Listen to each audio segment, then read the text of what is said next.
that for peace, action can be taken, that can confirm the peace, something that we had not seen for more than 30 years. Suddenly now we are living in that situation, and therefore it was unbelievable.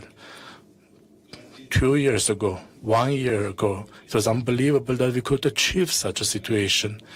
Whereas now we and the Republic of Armenia is able to receive cargo from Azerbaijan via the territory of Georgia. I'm sure we'll be able one day to receive this cargo directly through our own territories.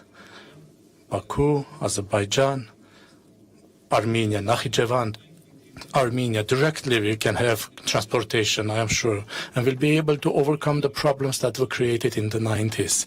But what is very important is that we are both looking forward. If we try to look backwards, if we try to look for reasons what happened and why it happened, that will deprive us of the opportunity that we have received. The willingness and readiness from the government of Azerbaijan, Mr. Aliyev, we appreciate it, we can see it. It was today or yesterday that Mr. Aliyev mentioned that we need to learn to live in peace. I can reassure you, it's not a usual situation for us. Before signing these documents, we would wake up and try to find out what's happening on the border. Shootings, death, wounded, stress for us. Now, please be reassured, we are forgetting this. Now we are more living in times where we need to implement projects, and we will succeed. We will succeed because our agreements are very concrete. The principles are very concrete. We do respect each other's territorial integrity, sovereignty, and the jurisdiction. We'll be guided by those principles. We'll open borders. And I'm sure that after some years, not only at the highest political level we'll have such meetings, but also it will become business as usual when our citizens from Armenia and Azerbaijan will cross the border, will do business with each other, will make use of the benefits of each other. And therefore, as a result of this cooperation, will become a very conducive region as the South Caucasus for the entire world. The discussions that we are now having about connectivity between Europe and Asia, the best way to this is South Caucasus. This process will succeed because there is an economic interest as well, not only political. Political is very important, but also economic. And this will enhance and strengthen the agreements that we have achieved on, and I do want to thank the leadership of Azerbaijan, Mr. Aliyev. I do have the right also to say thank you to our Prime Minister as well, because our head of the state is the Prime Minister. I want to thank both for the political will, and the aim of it was one. It can be very well seen now. The aim was peace.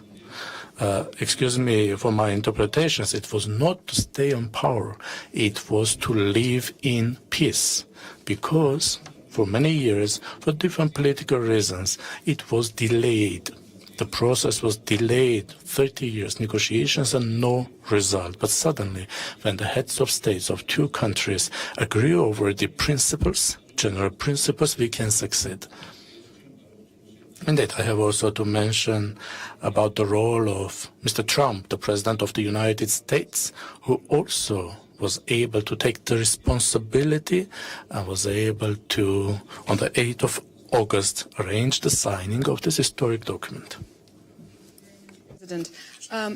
President Vučić, I would like to ask you, how do you see the role of Serbia as somehow this important bridge for Eurasia, bridge between Europe and Asia,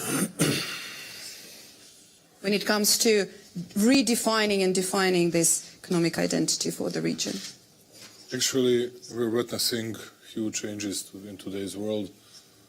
And as a matter of fact, I'm surprised with such a big interest for this panel today, to tell you the truth, because everybody is speaking only about tomorrow's President Trump's appearance and analyzing today's appearances of Ursula von der Leyen and President Macron.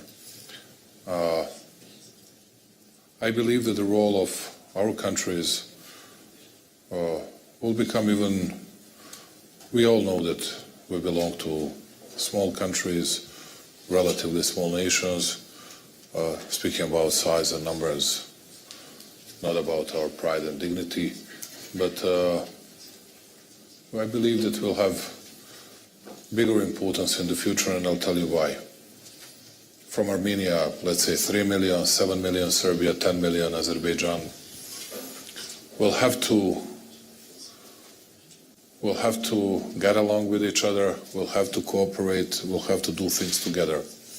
Because in today's world where we are facing no rules, no regulations, where a big fish eats smaller fishes, and they're saying it, they're not even wrapping it in anything, they just do it, and they're doing it bluntly, and not observing and not in accordance with UN Charter and UN resolutions. We'll have to take care of ourselves. And now you have two different schools. One is either to belong to those big, newly defined empires in different hemispheres, either to still protect your sovereignty and independence.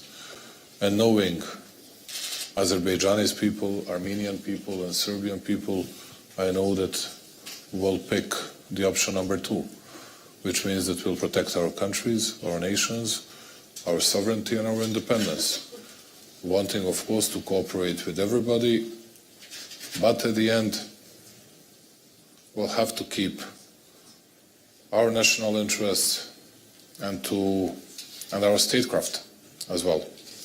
And answering your question, I mean, dear Sasha, that of an utmost importance is to work together, to bound our fates even more than it has ever been case in the past, that we should work together on AI, innovations, defense sector, and we should have even more often political consultations on different issues. I can say that we consider both countries as friendly countries, not only that. I consider President Khachaturian, I don't know him personally that well as I do President Aliyev, and I consider him as a personal friend as well. And I hope that we'll be able to build this kind of relationship with all the others. But when we are together, we are much stronger. And Caucasus countries they became like a key intermediary, but also the meeting points between Europe and Asia. And as a matter of fact, we are all 3 members of EPC, European Political Community.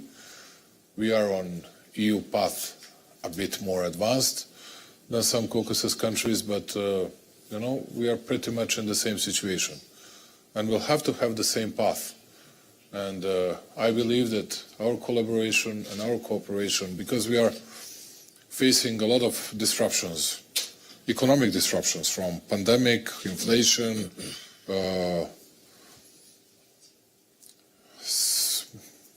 chain supplies, then tariffs, sanctions, whatever you can imagine. And this is why we need to bound ourselves, to connect ourselves, speaking about road infrastructure, railway infrastructures, digital economy, and also I think that speaking about innovations, IT sector, and AI at the end is something that will create stronger bonds between us than everything before that. And I believe in our true friendship, but also in our big interests to bounding and to connecting us much stronger and, dare to say, much faster in the future. Thank you, President. Özdemir, the President's touched upon a little bit the investment side and the business side of it, and it would be great to hear, please, from your take. What's your view regarding the policies and probably the strategies needed to strengthen Eurasia's competitiveness, as well as ultimately also the integration in the global picture, in the global trade. Thank you very much. And I'm here not only as the chair of LIMAC, but I have two more hats. One is I'm the chair of the governors of the Building Environment and Infrastructure Community in World Economic Forum, where we have many infrastructure and contractor investors and also builders. And also I'm a representative of Turkey. So, being in this forum, I think I have to say a couple of things about that relationship as well. And I think the investments can only start when there's peace and long-term stability. I mean, if there's no stability, nobody wants to invest. So hearing the leaders here, and I'm very happy to be among these very strong leaders, that the peace and prosperity going to be long-term, it means investors can come. And I've seen the TRIP agreement. It's very well defined. And it's the first start of, I think, the major investments can start from that agreement. Because currently there is Kars Tbilisi project already, Baku project. And I think with the middle corridor, then we can add more to this. So what I'm saying is the infrastructure is not only the roads, it's not only the railroads, it's the digital infrastructure, it's the energy infrastructure as well. And also it brings out many more infrastructures. I mean, the dry ports, the logistical hubs, and the people. I mean, people start to come and live around it. So there is a big opportunity here, and seeing all the leaders are, positive on that. I think the first probably investments going to take will be the PPPs, because now we are building a lot of things around the world with public-private partnerships. And in this regard, I'm sure that there's probably IFIs will take the lead, the IFCs and European investment banks, the FC from US, because there's a big US angle here. And then the private investors will come on board. I mean, seeing this here, I think it's very positive because, we are talking a lot about geo-economical risks, geopolitical risks, but I'm very happy to be a part of this panel where there is a big positivity that's coming towards, this cooperation in our region, where I think there's a very big cooperation possibilities. If I may Yes? intervene regarding some good words said by Madame Özdemir, if I pronounce that well. Perfect. We are speaking about peace, stability, tranquility. There has never been less peace, stability, and tranquility in the world. Last year was the worst year after the Second World War, with number of wars that were launched by different countries or within the countries. And this year is going to be worse than last year. And next year is going to be worse than this year. And everybody is speaking about peace, accusing someone else for not observing something, not paying respect to someone, but at the end, everybody is taking care of its own national interests. Nobody cares about multilateralism, and this is the biggest mistake that all of us made in the past, and now no one can correct it. If you expect that President Trump tomorrow will say, okay, I fully align with the words of Ursula von der Leyen, that is not going to happen. That is not going to happen at all, and everybody knows it. Everybody knows it in advance. And then, what would be the consequences for all the others? There are people that might say, even in our countries, in Yerevan, Baku, Belgrade, they might say, okay, it's somewhere away from us, but there is a spillover effect, and we are all going to face the consequences. And that's why I was speaking about creating better bonds between us in order to make these shocks relatively smaller to our economies and to our politics as well. And I'm not optimistic at all. We have just entered the world of volatility and uncertainty, and not sure that we'll be able to overcome it in years to come. Sorry that I was saying this just because I saw, this is my 12th time in Davos. I'm a veteran here. There are no people here around us that were present here for so many times. I have never seen so many people, to tell you the truth. And people are not applauding to anyone. People here are because they are concerned about their future. Company representatives, state leaders, prime ministers, members of governments, whoever, and nobody's jubilant. Nobody's not laughing, nobody's smiling, because people don't know what tomorrow will bring to our countries. And of course that we do worry a lot, but connecting us, bounding us, this is a solution for us. At least we cannot diminish, but we can decrease the pressure on our country, and we can find some good solutions as a common denominator for all our smaller countries in Eurasia region. Sorry that I would like to pick up on that. And I would specifically want also to pick up on, you said nobody cares about multilateralism and it's all about the national everybody's interest. speaking about it. Yes, and I would like to address that to President Aliyev, please. What's your take? How do you then see this solution as President, which is just said, regarding how do you survive and how do you try to soften the stress of the current shocks in the world where the current shape and phase of multilateralism is not just changing, but it's not working that well? I think that everything is in our hands. It depends on your agenda. It depends on your vision, on your strategic vision for the future. Coming back to peace with Armenia and prior to that, 30 years of conflict, we really had a very difficult times as a country, as a nation, losing territories, million people homeless and internally displaced. But we did not lose hope. We did not lose our courage to try to restore justice, international law, and our sovereignty. It took us 30 years. International institutions at that time, I mean 30 years ago, 20 years ago, 10 years ago and now, their behavior didn't change. We changed. We stopped believing in someone who will come and fix things for us. All our hopes for international mediation totally collapsed. United Nations Security Council, the highest international body, adopted 4 resolutions demanding withdrawal of Armenian troops from our territory. They were on paper.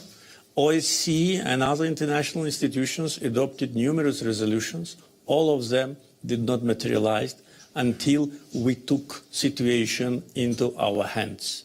And we did it. We restored justice, international law, our sovereignty, territorial integrity, and then we achieved peace. And then we stopped. And for the leader of the country, which suffered for 30 years, to stop at the right time is a very responsible and very important decision. We could have continued. I want to be very open with you and with the audience, but that would lead to endless wars. That would lead to more sufferings, more victims. Then war would never end. And someone should have stopped it. And we decided to stop it. And yes, it was a joint decision by Armenian and Azerbaijani leadership to close that chapter and to see the opportunities for peace. And we, as I said, I think with a record speed from war, from serious military clash of September 2023, we came to August 2025, when Prime Minister of Armenia and myself signed the declaration, and the peace deal was initialed in front of President Trump. And President Trump signed the declaration as a witness. And as I said, we put an end to this war in the office #1 of the world. We should not rely on international institutions. I agree with Alexander that today this situation maybe is more severe than ever before. But I do not share his certain pessimism, because if you take situation under control, if you are dedicated to your national interests and to the future of the nation you are leading, then you can achieve success. But with respect to the issues of multilateralism, unilateralism, protectionism, we see that everything is crumbling. World Trade Organization is crumbling. By the way, Azerbaijan did not join WTO, though we've been invited for 30 years, just because we want to have economic sovereignty. We want to have political sovereignty, at the same time having good relations with numerous interlocutors. Look, we have strategic partnership documents signed with 10 members of the European Union, comprehensive strategic partnership agreement signed with China, strategic partnership charter is being discussed with the United States, and all this is possible. It does not contradict one another when you have a clear vision for your country, for your future, when you have power, when you have consolidated society, and when you do what is right, regardless who says what and who will publish some articles about you and what you are doing. So I'm more optimistic, especially in our case with Armenia. Probably it's one of the unique cases when we have real peace after 3 decades of war and bloodshed. And is this peace which, of course, enables all the rest of economic cooperation and prosperity? President Khachaturian, what's your take on this when it comes to this new approach, as we've heard now from President Vučić and also President Aliyev, switching the approach and changing from multilateralism but more into caring more for your sovereign interest, and in this case going into country with country?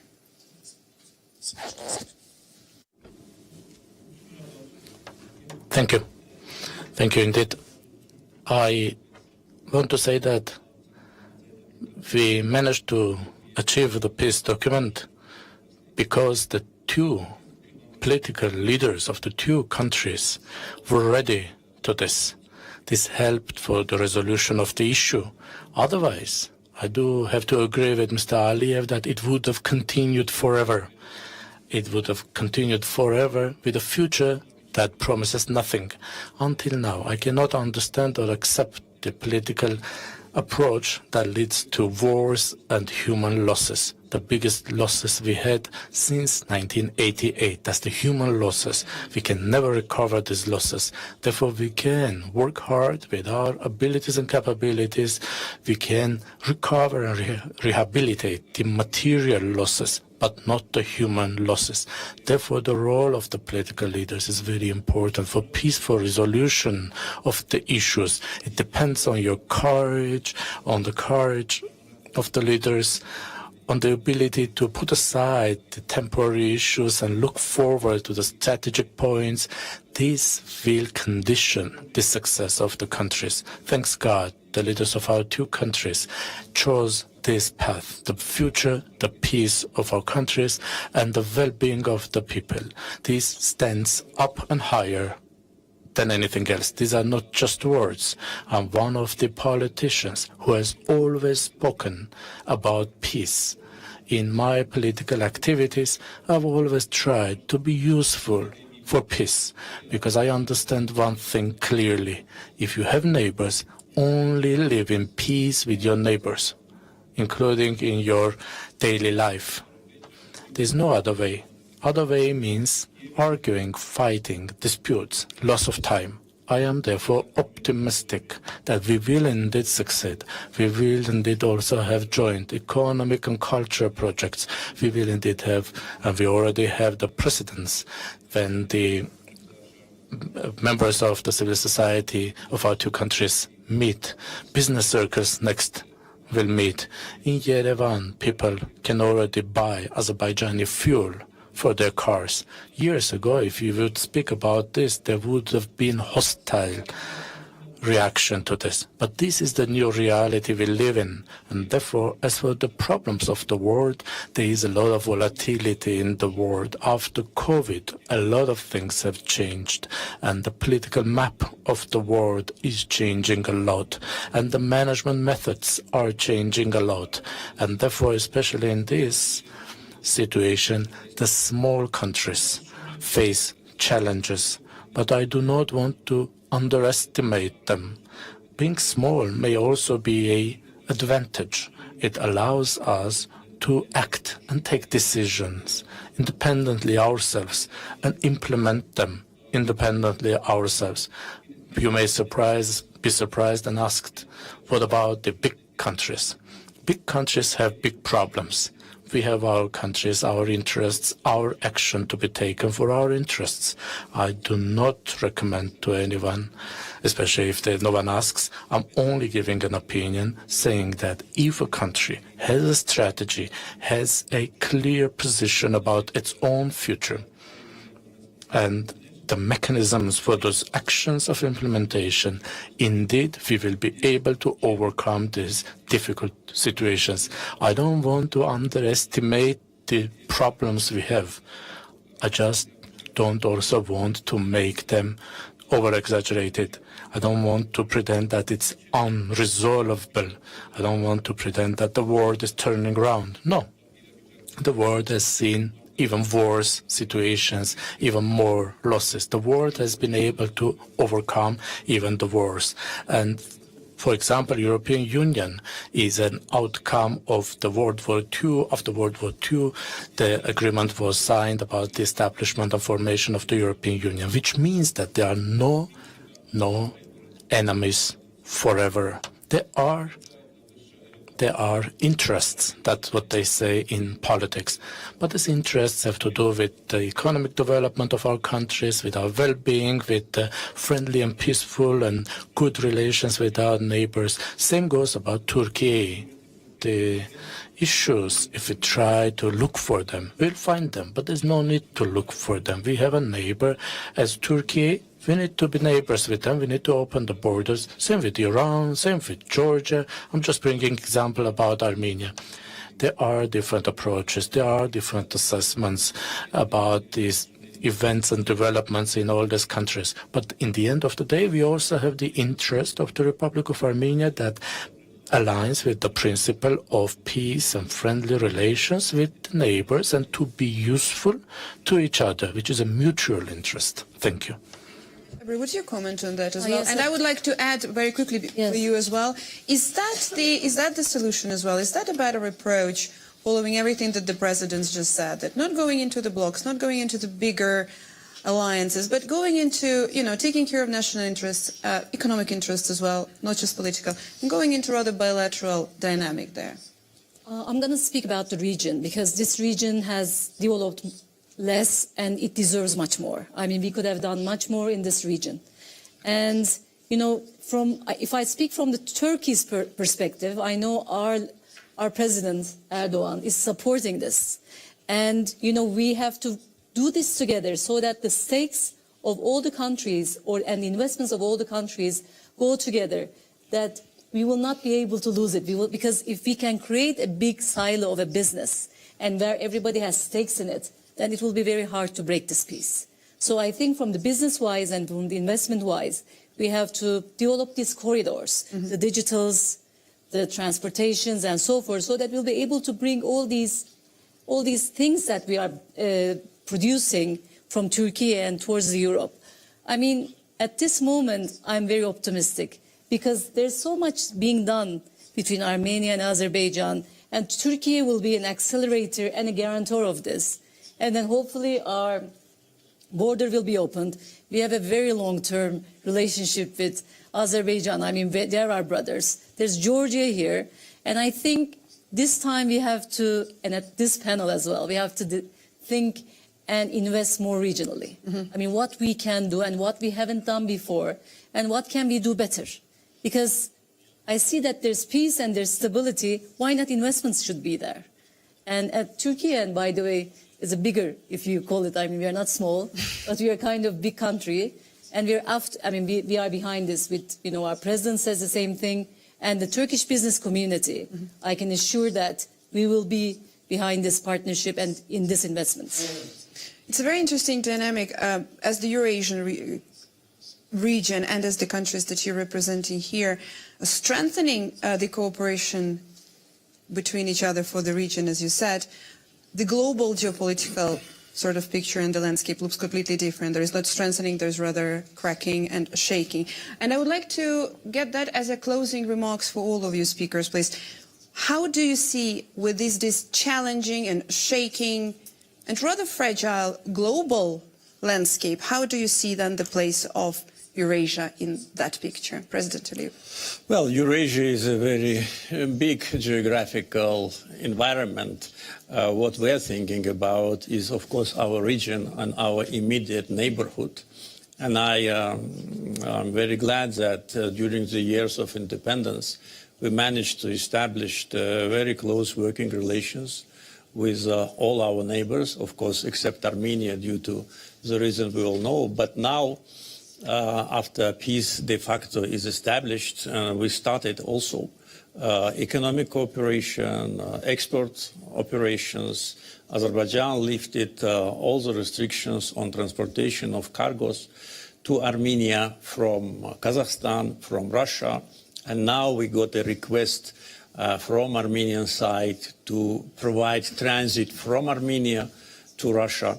So we de facto unilaterally opened the corridors. Yes, the transportation goes through Georgia, but one day it will go through Armenia. One day Armenia will go directly through Azerbaijan, and that day is not too far away. We established a very close alliance relationship with Turkey, which is a brotherly country, and we have a huge investments in Turkey. Our investments in Turkey are more than $20 billion US. We are one of the biggest investors in Georgia.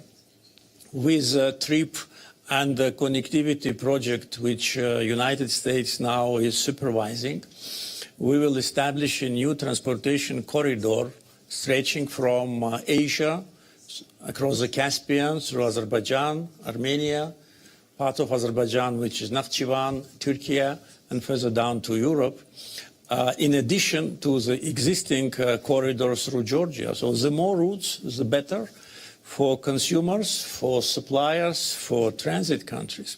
So we as a country, we always concentrate on our regional agenda. And if we cannot achieve what we want in the region, we cannot have any aspirations for any kind of a global event.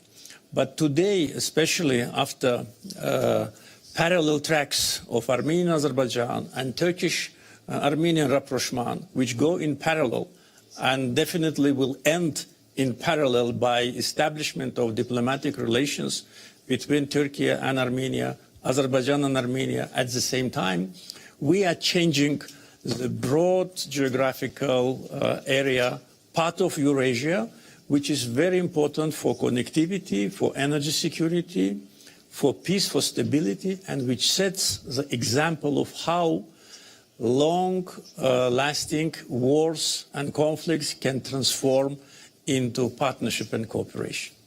President Hachitara, would you take and comment with your closing remarks on that, please? It's difficult to add anything to the words that Mr. Aliyev just mentioned, because I have to repeat the same thing, because that aligns with our imagination, that aligns with our moods. Moreover, in this changing world, very important is both the Middle Corridor's role, the South Caucasus role. The new logistic opportunities are becoming more and more important, and in this regard, our region is becoming more and more important for the European Union, for the European countries, but also for the Far East, etc., etc. There are a lot of parallels happening in the Central Asia capability building. Central Asia is being also intensively putting in use its capacity. Azerbaijan for many years has been providing transit opportunities. Armenia will soon get these opportunities. These are all alternatives that will allow people, businesses, to choose from what is more beneficial for them. But when we look at such opportunities, we always look at transport, railroad, vehicle. But that's not the only thing. This is also energy. This is also the new technologies. This is also cable. This is also internet. This is also service provision across borders, because the entire world is changing. The content of economy is changing. And therefore, when we look at the maps When we look at the maps, the most convenient road has always been via and through our region. That has been the Silk Road, one of the Silk Roads, one of the most efficient and effective roads that has worked out well. For some reason, it has been terminated or not used in the past 30 years, or after 91 it was not used. But still, I have to repeat and reassure that here I do see the basis to be optimistic for the future, because most importantly there is the political will and the political decision, and therefore we have to make sure it continues. We have to make sure we establish diplomatic relations with Azerbaijan, diplomatic relations with Turkey. Those will be most conducive factors. And of course we have to also ensure that between our citizens, between our nations, they also get engaged, they also participate in these processes. This is a process of work that demands time. If the president, the prime minister, in a very short period of time, in only 2 years, managed to agree about the main principles, the same to expect from the society so fast will be naive, because they have to be able to overcome the issues that for one reason or another are out there. So I do hope that both countries, Armenia and Azerbaijan, will do and will continue to work in this regard, in order for our citizens, in order for our society to be more engaged in these processes, to participate more in these processes, in the lasting peace that we have initiated. It's not a temporary peace. Mr. Aliyev also confirmed it's a lasting peace. With your closing thoughts. Thank you very much. I learned a lot about the situation in Southern Caucasus today, and very happy for my friends. And yes, it's very easy to say that we're going to increase the level of our cooperation. Happy to say that we are about to finish agreement on gas-fired power plant in Ish. Azerbaijan's investment together with Serbian state around 600 million. It would be, and at the same time we are about to establish direct flight between Belgrade and Baku. We have already done that with Tbilisi, and hopefully we'll do that with Yerevan as well. It means that Serbia is trying to lean itself and trying to rely itself furthermore, not only to the west but to the east and to the friends that we can always count on. I just partly disagree with the great leader Ilham Aliyev on something. He is one of the most capable leaders and sovereign leaders, which is a very rare case, but a spillover effect will harm us a lot. I'll tell you why, more than Azerbaijan, of course, because we have a lot of German companies, French companies, Italian companies that are producing spare parts. If they will face bigger tariffs from the United States of America, which is the main market for those companies, it will mean that we'll have to shut down our factories, our plants in Serbia. And at the same time, there is a political issue. I see that we are coming to an end of a session. Everybody used to have its own Pandora's box. Now everybody is speaking about new Pandora's box. The real Pandora's box was open on Kosovo issue, when many countries in the world, Western world in particular, recognized and acknowledged an independence of Kosovo, saying, well, this was because of humanitarian disaster that was caused by alleged Serbian authorities' action in Kosovo. And at the end, you can see the same arguments are used by all the others that are doing against the other countries. But everybody is forgetting when it started. And now why I'm afraid and why I'm saying that I'm not that optimistic is the fact that we are having more regional and local wars than ever. You have no certainty even in the Gulf region, as it not used to be the case till last few months. And also need to say that this divorce between US and Europe is not going to be just a temporary issue. It's going to last for quite a more time, and at the end we'll all have to pay the price. Whether we'll be able to take care of ourselves, I hope that we'll be able to do it better than some others. But are we going to be hit? No doubt that we're going to be hit. But with the support and with the help, with the assistance of such a good friends like Armenia and Azerbaijan and hopefully Turkey as well, we'll be able to overcome all these difficulties. Thank you. Ebru, you've been the voice of optimism in this Yes, I session. was That's gonna your say that closing, again. yes. I'm an optimist because as business leaders, we have to be optimists and seeing this, the peace, environment and stability in our region. We will build on it. I mean, what we will do is as the builders and contractors and investors, we are very happy to be building on this peace and long-term stability. Without peace, it is impossible. Yes, exactly. So. All of us need the peace. Thanks so much to the speakers. Unfortunately, I wish we had more time. Thank you very much for participating. Thank you for being here. And thank you for watching this live. Bye. Thank you. Thank you, Madam. Very nice.